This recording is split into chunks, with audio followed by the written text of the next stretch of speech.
This episode of our This Week in XR podcast is sponsored by Zapper. Zapper is one of the world's leading XR companies. Over the past 12 years, they've won numerous awards for memorable campaigns. They've democratized AR by making tools and SDKs that anyone can use. And they created Zapbox, the world's most affordable mixed reality headset. Most recently, Zapper worked with Unilever to create an enhanced QR code called Accessible QR, which enables packaged goods to speak to the blind and partially sighted. If you're thinking XR, give the team at Zapper a call or visit zapper.com to see how they can help you on your XR journey. Good morning, everybody. I'm Charlie Fink with Roni Abovitz and Ted Shilowitz for the AI XR podcast. Today is Friday, February 28th, last day of the month. Good to see you guys. Morning. Hey, Charlie. Hey, guys. Hey, Ted. Where are you, Ted? You're not in your usual No, man cave. I'm in a hotel, a very small, let's call it downscale hotel up in Northern California, Oh, doing stuff up here. okay. Sounds very 0 day. Yeah, it's a good description of it. Yeah. We've got a great guest today. Cecilia Shen is the CEO of a company called Cybever, and Cybever creates 3D virtual worlds with AI. And it's actually very, very relevant to today's news, where we're talking about the metaverse. It's the metaverse week, if you will, in that we have two pretty significant announcements about the metaverse. One is that Meta is trying to pump $50 million of creator money into Meta Horizons, which it is still hoping can be a thing, like to compete with Roblox, I guess, the VR version of Roblox, if you will. And of course, the other news is Viverse is officially launching. And this is essentially kind of an expanded web-based version of what was I going to? Oh, of Viveport. So there are all these 3D worlds you can choose and go into, but the flip is that you don't need to have an app. It's just 3D, all based on 3D web. So that could be very cool. They apparently can now support a very large number of uniques, depending Mhm. on the experience. And the fact that it's browser based just makes much less friction and much more accessible. So it'll be interesting to see what this does for HTC. Of course, HTC was in the news last month for selling much of its VR business to Google. And so we were wondering, well, what are they going to focus on now? Right? We heard a lot about Google. We didn't hear so much about HTC, which got a big pile of money. What are they doing with it? And it looks like they're going to be on the software side, trying to create this, very big version of the vision of the metaverse. Can either of you guys think of using the boat metaphor, a giant hole in the water that you keep pumping money into? Can you think of any other industry sector or industry piece that was technology, entertainment related, um, that has pumped more money into a sector without really seeing any kind of viable return than the Meta Horizons sort of platform? Well, Do you have your to be fair, all of us are partially responsible for this madness, right? Like our friends, like Neil with Snow Crash and what we did at Magic Leap, and Ted, what you were doing at Paramount. I mean, and what's interesting is it's such an exciting place. When you do go into a well-tailored version of an augmented or virtual or immersive system and you get a taste of like a really cool metaversey like thing, it's just seductive and it's amazing. And I think when people spend an hour in it, they're like, everyone will do it. And then there's a question of like, why not? What's holding it back? It's a very perplexing question. I mean, I'm sure Tim Cook is scratching his head. I put 40 billion in Division Pro. Why aren't people using it? Yeah. Mark has put 100 billion, I think, at this point into Reality Labs. And it's like, look, I think there's like 20 million users, but he was hoping for a billion users at this point. Right. So So it's what's not holding it it's not back? small. What's holding Yeah, it back? yeah. It's a great question though, because it's like, what makes it so attractive Well, yet? let's ask the flip question because we have Roblox and we have Fortnite Creative. And of course, we know that Epic Games and Fortnite Creative have made a deal with Disney for $1 billion, which ain't nothing. So it seems to me that the metaverse, whether we were talking about it or not, and whether we were insisting it needed to be VR, had something to do with Meta itself, seems to be chugging along, making plenty of money. Roblox is on a very good run, been doing a great job of integrating AI into its system, just as Epic Games has done a great job of bringing Unreal Engine together with non-code builders in Fortnite Creative. So, I mean, those are two pretty big. I know I shouldn't use the plural when talking about metaverse, but that is the reality. There are going to be many metaverses, Metaverse I. no matter what Matthew Ball says.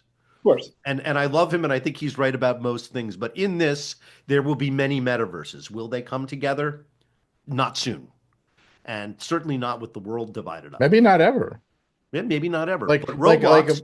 But do they meanwhile, need to come Roblox and together? Fortnite Creative, they have more hours in Fortnite Creative than they have in regular Fortnite. Here's a So, question. yeah, I Is mean, the these are a lot of idea people hanging out in the metaverse using it every day. No, but is the idea of the single metaverse just needs to stop and just accept a federation of verses? Yeah, I And think then we when you talked think of about it that. that You're just way, talking, that's what reality is. I mean, we could talk yeah. about the theoretical all day long, right? We had Sean Mann here talking about the importance of there being a browser that, could be infinite and have an infinite number of users. It But was very utopian, yeah, right? Like maybe nobody wants that. Like countries are fragmented, maybe the world is just fragmented, and the reality is don't chase the metaverse, just chase your home in the federation of verses, and yeah, that's how exactly. the But world we'll see. I works. mean, I would love to see this Viverse thing work out. I really would. I mean, having a place you could just click into using a browser that, had that kind of scale and that number of simultaneous uniques would be fantastic. But as you said, Ronnie, I have to be a bit of a skeptic at this point. Uh, it seems like a lot of people are using it, but they're not thinking of it as the metaverse. They're thinking of it as Could, Roblox. could I throw this out and tell me, I mean, our audience should also weigh in, but we can't hear them right now. We need some real-time They feedback. could. But if you could put on like an Oakley wraparound, like that lightweight, but full field of view, looking kind of cool, and then you snap into any one of avatar level resolution worlds, like the 4K level of the world with the fidelity and the acting quality and just depth of creation that you see in like the latest Avatar movie. Is that what we need? Like if we had that, would there still only be 20 million users? And that device only costs like $500. Or is that the breaking point where you get this the cool factor, the wraparound, it's light enough, it's low cost enough, but the outcome quality is like insanely good. It's cinematic at every level. Is that what everyone's waiting for? I think that's the belief structure. I think that is the bet that the evolution of the tool set and the value point will be so compelling that it is the thing that you use and it eventually replaces your smartphone, which is all of that in a small little rectangular package that you hold, right? So it's the question of will there be this form factor adoption change? And so far, everything that has been produced has fallen short of achieving the objective, right? So, but there's still lots of money flowing into the sector and lots of new technologies One being thing that attempted. one thing that we have talked about a lot over the past few years is this idea of, the goal of this kind of immersive entertainment is to put you inside the movie. Yeah. And even Vader Immortal, which tried the hardest and came the closest, Good. falls It's far good. short of that. Right. But it's still I, cool. I think Very there's cool. a doability question here, right? Are we aspiring to the right thing? Is that a doable thing? Do people, it sounds good when we say it to each other, but to do it may not be that compelling because watching a movie is a lean back experience. And participating in a game is a lean forward experience. So sometimes, and this is especially true of writers and prognosticators like myself, it's like it sounds great, it reads great, but it actually is not something that people want. People may think they want it because you can make it sound so good, but in reality, they don't because they want to sit back and be entertained by a masterful craftsman of stories. But if you could just pop in from your living room into an amazing theater for a play or a concert and these immersive concerts and plays are not quite there. Why is it? But I it don't think so because you can't no, film theater. Film not theater is the currently, most not the way. horrible media ever constructed. I filmed illegally mostly every show I ever produced. I haven't watched one of those videos despite the enormous risk I took to make them because they're not good. They don't So translate. I will throw something out. I don't think you guys ever got to see. I don't think anyone ever got to see, but we worked with Andy Serkis. I don't think I ever said this publicly. I saw this one. Um, on this, he did a play called Grinning Man. Oh, I remember this. And Grinning Man was a play around in London, was incredible, but we actually funded, we at the pre-pandemic magically funded a full high-end volumetric capture of the entire play. So there exists world audience, there exists a copy somewhere of the entire Grinning Man done by Andy, a full performance And capture, what which is was the incredible. experience like of seeing it that way? So we showed it a couple ways. One was at our old building, we had these huge spaces. So just like on pop the thing at 1-to-1 scale. That was insane because I had never experienced anything like that. Suddenly, like there's a full cast of amazing actors and performance happening all around you, and you had the freedom to walk amongst them or sit wherever you wanted. It was insane. And then we did a funny one where we shrunk it all down. They were like little tiny things running on your desktop. But I became a believer seeing that whole thing at scale. And I'm like, one day this has to be because it wasn't filming, it was like a very high quality performance capture. And Andy's actually one of the world's greatest at that acting format, but also capture. So we should actually Yeah. have him on the show to talk about that Yeah, we should because try and get our hands on He'd that. be a good, great guest. Yeah. if He might know anyone what it was is, right? cracking the code, we were like the code on what that future of entertainment looked like was beginning to get cracked there. And I think Ted, we might have shared some of this with you. I I don't. saw it. I saw it. Yeah. And what's so sad is like you're almost there. It was like being, and then all of a sudden it stops. You're like, okay, do we pick it up again? Who's going to pick it up and run with that? And well, actually at that level of quality, you know? making the point, and this is tends to be my thesis you guys have heard over and over again, is that there are certain forms of this technology and creationism that will always lean to the exotic, that will just not be mainstream. It will not be the thing you do every day, all the time, and create that kind of scale and economic viability. They will be the exotic corners of how certain people get to experience certain things.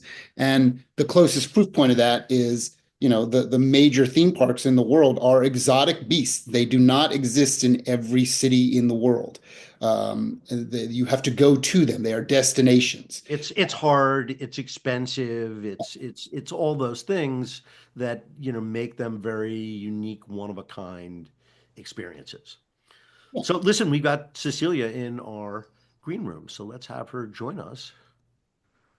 Looks like her PR person is also tagging along, as they will do. Hey, Charlie. Cecilia, great to see you. Thank you for joining us. Hey, great to see you. I don't know if you are acquainted with my colleagues, Ted and Roni, but we're all very excited to talk to you about Cybever and the whole idea of conjuring 3D virtual worlds. So welcome, welcome. All right. Thanks for Before, having me today. sure, sure. Before we jump in, maybe you can tell us a little bit about yourself and Cybever and how long the company has been around and your mission, and then we'll kind of just jump in and get to know each other a bit. Yeah, definitely. So I'll start by introducing myself and then, I'll talk about what the company is, what our mission is. So myself, I come from a robotics background. Like I won several robotics championship when I was, around 15, 17 or like 16. So I started off my career in my robotics. And then I went to the Google Secret Lab, also joined robotics. We were doing mineral right now, which is robotics for agriculture. And there, you really get to, you know, produce your own smart robots for some of the use cases. Can I Also, interrupt you for there's a big, second? yeah, Just for clarification, Google is working on robots for agriculture. X, Google Secret Lab. Oh, Google X Lab is working on. And Google X Lab is like a skunk works where you build new creative technology that may or may not ever be anything. Yeah, it's a place where all of your creative ideas are getting implemented there. And everything that we're doing is targeted to moonshot. So you wanted to build something that's there for like, next, say 10, 20, 100 years. Well, that's really interesting. Okay, sorry, I didn't mean to interrupt you. I just don't know much about Google and the Google Skunkworks project. So I just thought that was a Right. pretty interesting one. Robots for agriculture is an interesting idea because It is. agriculture has been so mechanized. It is, it is. I mean, that time, we built a lot of the robots, like different kinds of the robots, right? So there's big robots that's helping a lot on like on the farm. There's also some of the small robots for different use cases. So yeah, we build a lot of the different robots. And the team I was there is called the solutions team. So the team that I was doing allows me to really explore a lot of the very early stage opportunities. And you have to prototype them all. And then you have to talk to customers. And then you have to sell it to customers. So it's like an end-to-end life cycle of a whole product there. So it's great experiences there. But because I was in the robot industry for like, like when I started my career, so I realized that this industry is taking off, like with the futures, also with the future humanoid robot too. And one of the bottleneck is 3D. So actually, that is the motivation when I started the company because 3D is indeed a problem to be solved, not only in the gaming entertainment, but also in the robot, but also in the autonomous driving vehicles, but also in many like different like manufacturing or like many of the different industries there. And that is my motivation because I wanted to leverage my expertise into solving the 3D problems so that like all the like say robots there they could really see the world better. They could understand the world better so that they could translate whatever they see in the world into the programming language that they could understand. And then we could further improve the robot's intelligence. And that is like, the motivation and the background of me. And talking about the company that we're building now, because we're developing the 3D technology, so our customers or the go-to market involves a lot of the companies that need 3D or the industries that demands a lot of 3D, which is gaming, entertainment. But also we have, customers in the tech industry, which includes robot simulation, autonomous driving vehicles. So can I throw a little popular culture moment at you to see if you've seen this show that has ended up on Netflix, actually a Russian television show from pre-pandemic called Better Than Us. Has that I know that show. have you I never watched that show, but I've heard of it. Yes, I've heard of that. I've been watching it. Some friends of mine recommended it, and it Right. is really interesting. First of all, it's a lens that we very rarely get into the other side of, because all the political strife and everything that's going on. We very much get very, very small amount of what Russian culture and Russian creativity is like, outside of the bizarre political sort of landscape, which we get too much of. And certainly someone that has been heavily involved in robotics at a commercial scale at attempting to find the business veins. I think it's very much worth a watch. And for Charlie and Roni too, I would put it on your watch list. Better Than Us. I'm about 4 episodes in. It's intriguing. And it's a very, very good television show coming from the world of Russia entertainment that, like we said, we get a very tiny lens on. So I was just curious if you know the show. It's kind of like, Yes, we talked about Charlie and Roni, the Halt and Catch Fire, that show that I think anybody So that's ever good. been involved in the computer industry So should, good. yeah. I love Anyway, that so show. that's Well, a of little course, side. that was my fantastic. era, right? Yeah, that was our era. Yeah. This is Cecilia's. Right. Better Than Us is your era, Cecilia. You should watch it. Definitely, yeah, definitely. Yeah, I like to say I am planting seeds for trees under whose shade I shall never sit. Watch Bro. Yes.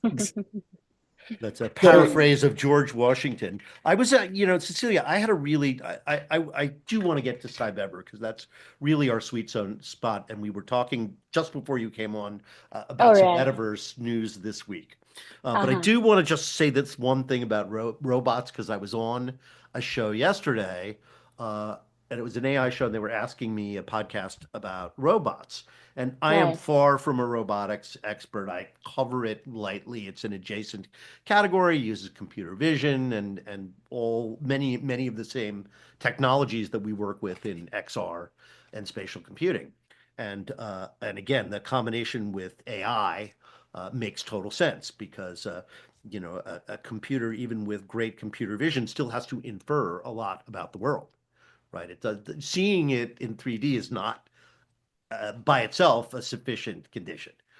So I said one thing that interests me is why we keep insisting that robots should be human, because our experience with robots so far, or should be humanoid, I should say, and our experience with robots so far is they're very much not humanoid, right? They're in factories, they're, tools that people use, like smart tools. We only in science fiction, and this started with Metropolis in 1923, a famous silent film. Only in science fiction have we imagined that robots and artificial intelligence have come together and their Hmm. merger has resulted in a fake human, Right. right? So why do we always assume it's going to be a fake human? Because, for example, the person gave me the example of, well, can't they replace all of the workers in a Starbucks with Hmm. robots? And I Right. thought, well, maybe you could, but would that be the best way to automate Starbucks? Right? I mean, maybe you could have an assembly line that's all robots, but aren't assembly lines already mostly robots? Yeah, you're right. I mean, there's all kinds of different robots, right? There's drones. There is, dog.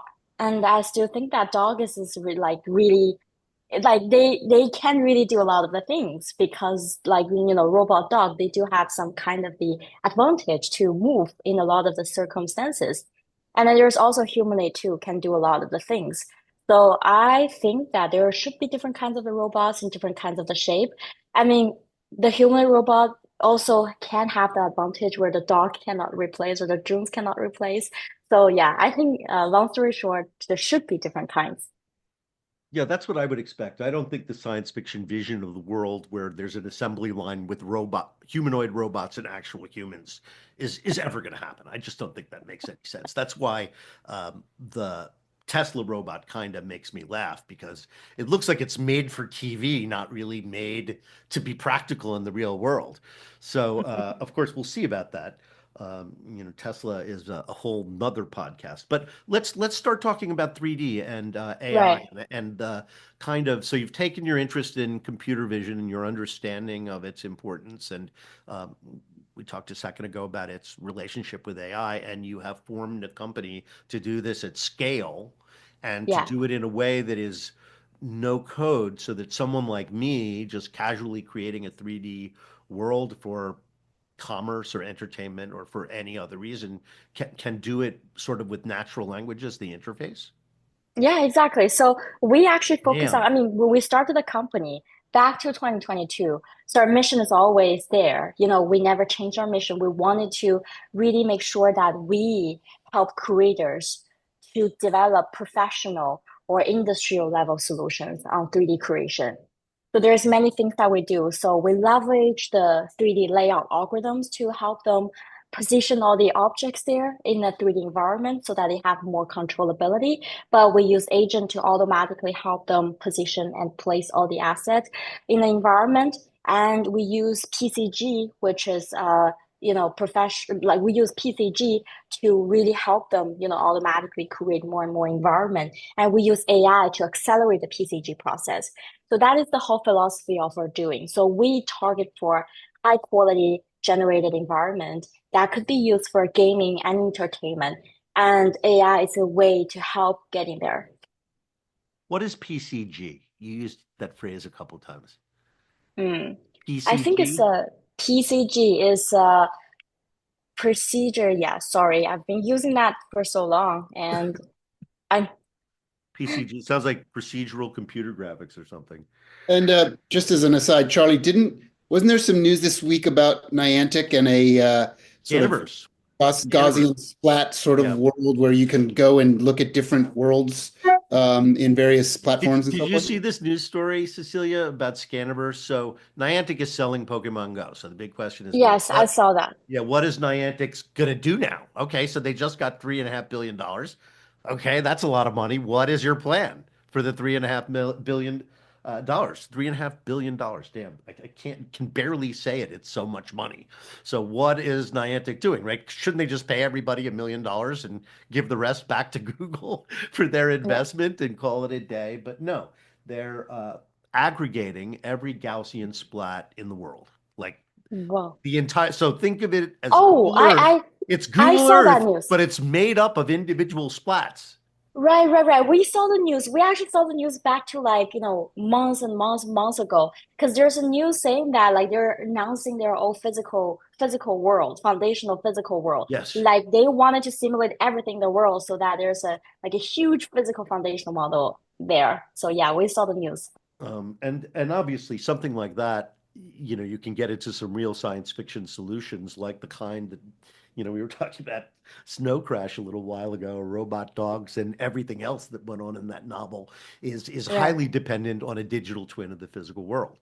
Right, right, right, right. Exactly, exactly. So yeah, so you just talk about the 3D, Gaussians or the way like the generation models there that we are like a lot of the people in the research industry they've been researching on. And I mean that is a great solution for sure because like you have text and then you just generate something for real quick. But what we believe that, the reason that we use PCG, which is I believe is procedurally content generation because you can use programming to procedurally generate a lot of the things there Yes. where because we believe all the objects in the world they have a rule base there and then you just need to find out the rule so that you can quickly generate a high quality and the actual objects there. So we use AI to help learn the rules, and that is like how we use AI to accelerate the PCG process. But we believe that the reason that we do the 3D layout and also the reason that we do the PCG is because we still think that a lot of the creators they target for this extremely high quality of the 3D asset and also the 3D environment. And then like layout is definitely important because you need to like learn how to position each object based on history, based on culture, based on, like locations and et cetera, et cetera, et cetera. And we want all the creators to have controllability in between. We want the professional creators to make sure that they can control what happens in the environment. They can make changes, they can edit, they can replace, and they can do a lot of things. So Can I is it ask? editable in a Maya or something afterwards? Actually, it's not only editable in the Maya and Unreal, but also we developed a whole, like so we basically can allow developers or creators to edit it and modify it in a USD format in the browser. So you really don't have to, wait until you open up Maya or Unreal. You can actually do all the changes in the cloud. It So sounds a can I little ask bit, go a ahead. so can I ask a question about the business model, right? Yes, Because like we certainly know that there are a number of viable business models around 3D assets at scale and 3D sort of ease of use, ease of adoption, ease of implementation, right? So Turbo Squid right, would probably be the biggest one, kind of the largest market asset of people that have created things at various levels of sophistication and fidelity, and then they put them on an open marketplace and sell them to people that use them, right? And that's a successful right, business. right, And then we know there are smaller companies like Kitbash we had on the show that actually build three-dimensional kind of packages for games right, and companies that need them and don't need to go to the trouble of building another factory again because they right. have factories they could Well, drop it's them in. $150, so So there's a viability path and there's a business for these. So where do you fit in this kind of concept of we understand the aspirations of what you're working on, this procedural creation of these 3D worlds and 3D use cases and 3D assets.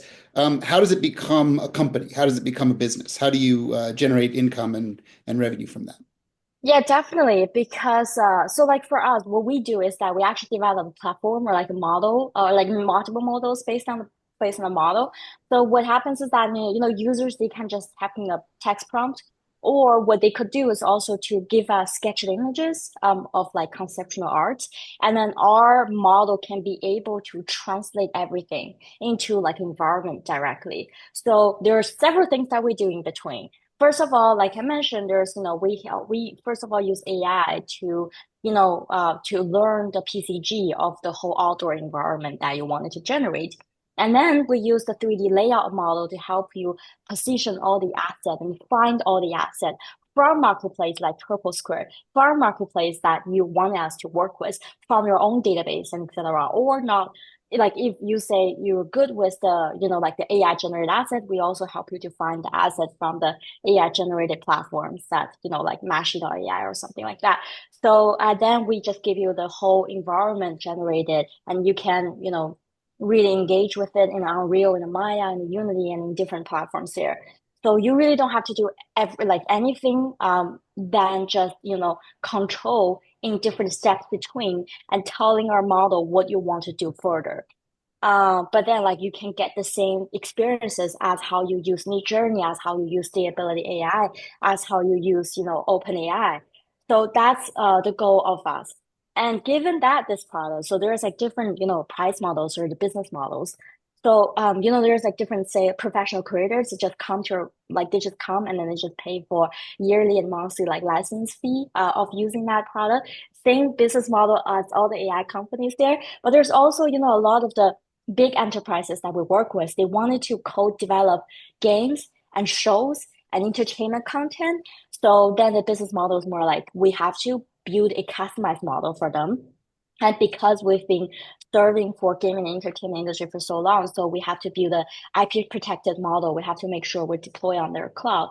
And there's also like European clients, we have to make sure that all the like regulatories are like data protection regulatories are based on rules there and etc. So then there's another whole like enterprise business model.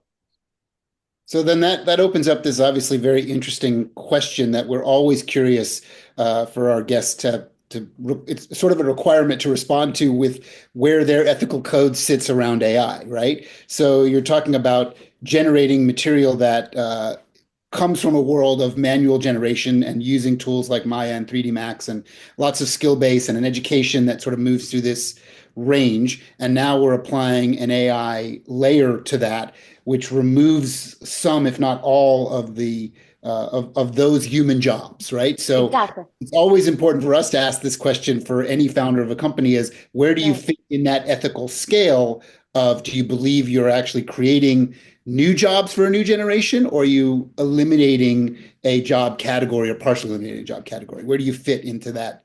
It's the AI elephant in the room that always needs to be answered in some fashion. And the more voices we get to answer it, the better I think we all benefit from that. So that's your question. Right. Next question. Definitely. I have so many ways to answer this question, and then I have so many angles to answer that too.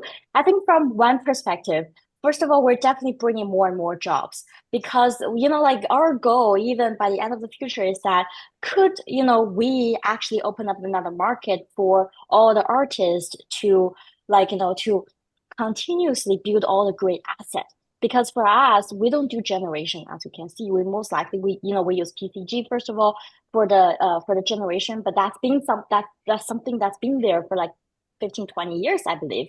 And at the same time, we use 3D layout to remove all the manual work an artist have to do in which should we place it there? Should we place it there? And should we place it there, like in an environment? So that's really like a job where you have to make a lot of decisions. We don't have to, you don't have to make that decisions anymore. We help you to make decisions, even based on like I said, culture history. So for example, if you want to place all the objects in an environment for say Rome, and then 5,000 years ago, 5,000 years later, 3,000 years ago, 3,000 years later, it could be very different environment there. So then, like, sometimes like environmental artists or like, like production team, they have to really think about all the factors, including locations, culture, and etc. And they have to manually place it and based on their understanding there. But we can just do this work for you and eliminate all the manual thinkings and work. And that is the beauty of the agent and the AI there. But then what we don't do is that we don't tell you, hey, we just, purely generate all the AI generated asset and then, just purely place the AI generated asset for you. We actually place all the objects and we prioritize the artist objects there. So say the assets from the Turbo Square, the assets from all the marketplaces, the asset you have in-house, the asset that you tell us to work with. So like in that way, artists, they can see how their assets are being placed beautifully in that environment. So in that way, it could create a lot more demand for artists to make more and more assets. And actually, when we talk to some of the marketplaces, like I'm not sure if I can disclose that, but they're super excited about that. They said, okay, this is the first time for maybe our users to see if they purchase this asset, how can this asset behave in a greater environment there? And how can they, marry together and making sure that we can see how they visualize each other. So I think this is a great way to really like make the industry having more and more demand into or creating beautiful and high quality asset one way or another, basically like e-commerce platform where like when you're selling like something and then you wanted to also tell people how you can potentially use it in the future and you wanted to simulate the whole process there. So in that way we think we're actually standing alone with all the creators and then making sure that their jobs are getting 100% protected. So that's the way that we see it. On the other hand, we on the model side, like purely model side, AI model, we spend a lot of the time into filtering. So when we train the model, we make sure that, everything, like we don't just think about the model's intelligence and et cetera like that. We actually take a lot of the time to think about, okay, how do we, when we train a customizable model for our, for enterprises, companies, we think about how do we make sure that we protect their IP and then everything that we use is open source, is like commercialized, usable, is clean as the base foundation. So that's how we do it. Roni, you might have a weigh-in point on that, listening to all that conceptual sort of growth dynamic and sort of altering the growth of the human activity versus staying on the same track, right? Well, I guess the question I have, I'd like two questions. One, you're of the idea that there's still a production workflow, which I agree with, and that people have like fine control over it. What's your take on like the other side, which is like more of like a Sora? You just type something in and the whole thing comes out. There's no like real production design, just the entire film comes out versus like the, step by step and build. You're automating elements of a production design versus like taking over the entire thing with like a one-shot prompt. So Mm, why do you think the way you're going is going to succeed? Because mm, clearly a lot of other folks are putting a ton of money and I just prompt and a whole movie comes out. Like mm, what's your conviction in this process of like give the production flow better tools, but mm, still give them full creative control? Like why do you think that's mm. going to work? Yeah, definitely. This is a great question. So first of all, we don't have to prove that this is a way to succeed because the fact that we have so many, high-end customers in the gaming industry and then like entertainment industry and including Hollywood is already a proving point where this is a much more success path to the professional industry people.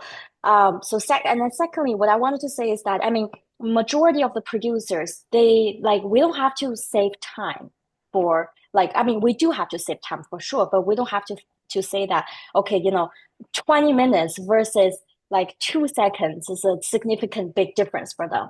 That and actually like for the majority of the time they're more willing to actually give their input. So say for example if you work with ever like if you work with Hollywood, they will tell you I want the camera angle to move like this and I want the lighting to move like that and I want this whole thing to combine like this. They will tell you all kinds of the input. But then for Sora, what's the problem is that, you change one word in the prompt and the entire process has been changed. The entire, output has been changed. And this could really drive a lot of the professional creators crazy because they don't want to be replaced. They don't want themselves by the end of the day just say one prompt and that's it. They want themselves to also use their experiences in telling you the angles, lighting, stories, emotions, and like different aspect there. So that's why controllability is the number one rule for them. They definitely wanted to choose over controllability than, pure simple. Oh, Gotcha. that's great. Um, who is there a studio or a game or something that's using what you're doing now that's out? Like it's on Netflix, it's in the theaters, like you could say it's Lucasfilm is using it. Like, is there something you're allowed to talk about publicly? Like, hey, we use it in this scene or Yeah, so I don't think I am a, like the gaming entertainment industry. I don't think I'm allowed to talk anything that's upcoming the Netflix or upcoming there. But I'll definitely send you a message when something is out because I'm also very excited. There's also a lot of things I'm personally getting very excited, but they say you cannot share this. So we just keep it internally. But yeah, it's really, really cool if you use the right way to work with all the creative industry people and to, absorb what they think about, building whether a movie or a game and then create something that's real great there.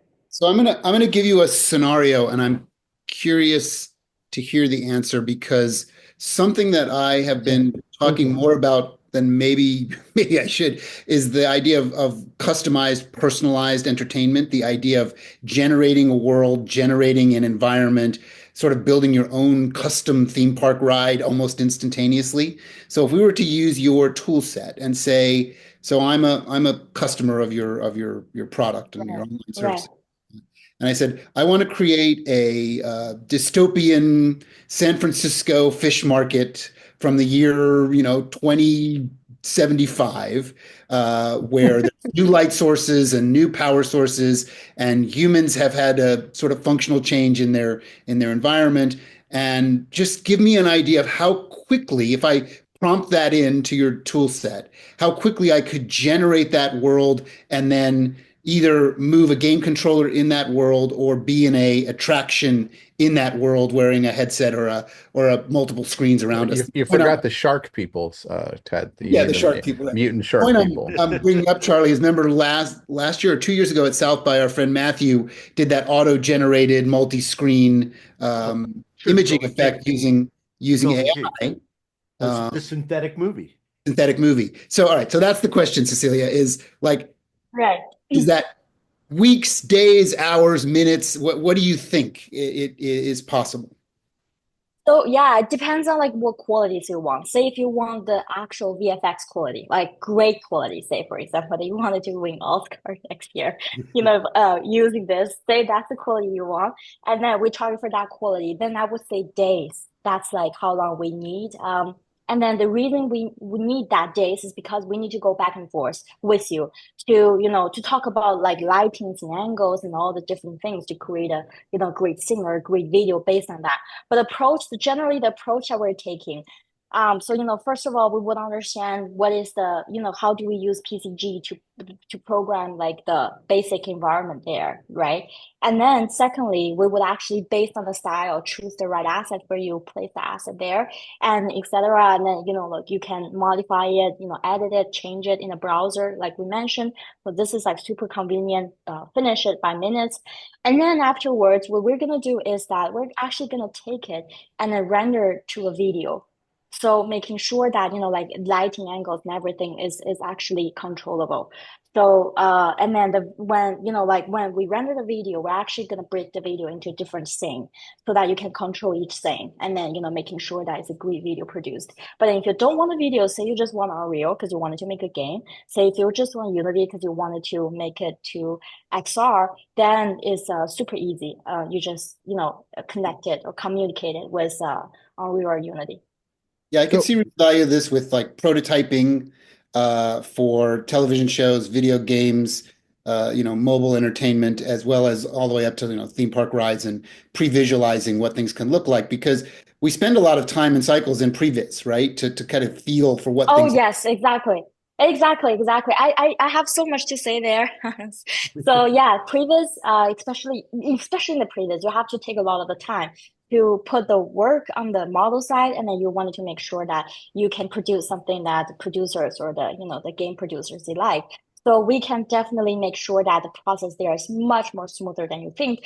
But at the same time, we can also help a lot in the post production too, not only just the previous, but also game side you want post production and movie side you want it too, just in a different way. But we can also do a lot of the work because one of the problem that we are solving and actually we have the breakthrough is to how to make sure that there's consistency in the style, there's consistency in the lighting, there's consistency in the angles and etc. So we wanted to give you the higher quality, like, content that generated by our tool. Then, so because of like all the breakthroughs there, we can be able to help in the post-production as well, so that we could be a linear product and serve for all the stages of, the life cycles. Yeah, it's But interesting. let me ask a slightly different, this is like a different gear shift, but a founder question. What's it been like for you starting AI company, it's coming out of X, what's, from dealing with investors, in what seems to be a pretty hot market for these systems, but what's been your experience? My experiences is that we really need to like, I mean, because often the times, especially I'm based in Silicon Valley here, like, when you're building a tool for the entertainment industry, I mean, the majority of the entertainment industry people, they're not here. They're they're based in Los Angeles and everywhere in the world. So often the times when people are building tool like for entertainment industry here, they often don't get to talk to a lot of the people there.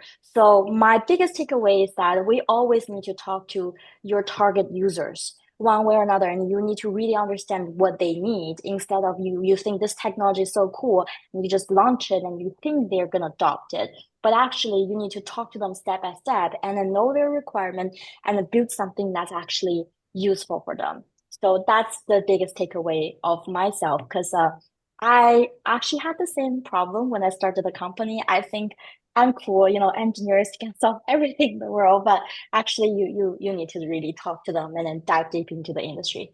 But are you finding warm reception from the Valley investors? The folks pumping billions into AI, are they appreciating what you're doing? What's that experience been? Yeah, so I would say that so it's been quite challenging in the very first beginning because they don't know if your approach works than the other approach. And like the question that you mentioned, I got asked for many times too. Why don't they use Sora?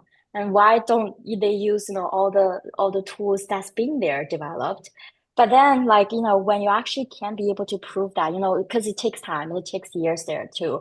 You need to be able to prove that there's customers who's more willing to adopt the tool using your approach. The creative industry or the professional industry is more willing to take the more like like ethical and more controllable approach that's there developed by you. Then I think investors, they need to see the tractions. Hmm. So I have one last question, and then unfortunately we have to wrap up. There is one other company that's been quite visible and very well financed, led by Stanford professor Lele Feifei Li, I Right. believe, called World Labs, maybe? Yeah. Is Yep. that it? So they are trying to build 3D worlds, AI for 3D worlds as well. So I assume they're a competitor. How is the approach you're taking similar or different than theirs? I actually had a LinkedIn post there, and then that's my recent LinkedIn post because they had a speech in the Paris AI, they had a speech there, and then I was posting that, it's so we're more complementary. We've talked to them back to 2022. It's we know the approach that they're taking is more on the generation side. They wanted to have a text and generate a whole environment, and we, while we agree that approach could be benefits for some of the creators, we still think that the professional creators, they would definitely wanted to take our approach into controllable, like into controllability, more high quality and industrial grade. So it's a more complementary approach. And actually we could call their API in the future too, to making sure that when you don't want to use the high quality asset or use some of the environment for placeholder, there can be solutions in the world lab, but then at the same time, on their end, if they wanted to take a step further from the research, they are, like they need to take our approach too. So it's more on the complementary on the research path we're taking and also the market that we're heading to. Well, that's about all the time we have this week. Unfortunately, this has been a great conversation, very, very relevant to the metaverse and growing the metaverse, as well as the 3D virtual world all around us in games and entertainment and in robotics. So, Cecilia, you are a Renaissance woman. You know a lot about a lot. I thank you for sharing it with me and with our audience. And with that, we're going to wish everybody a great weekend, and we'll see you back here next Friday. Thanks for Right. joining, Thank you everybody. for having me. Great conversation. Thank you. One Thank you. question before you log out. Is your All background right. made by you? Yes, it is. Okay. Yes. I Oh, that's figured. you know, Right. it- For those that's a of you really good listening in question. audio, Yeah. Cecilia has a fantastic virtual background, and as it turns out, one that was made by her company. One that was made auto-generated with her tool. That's very cool. All right, I thank figured it you. had to be. All right. Thank you, Bye. everyone.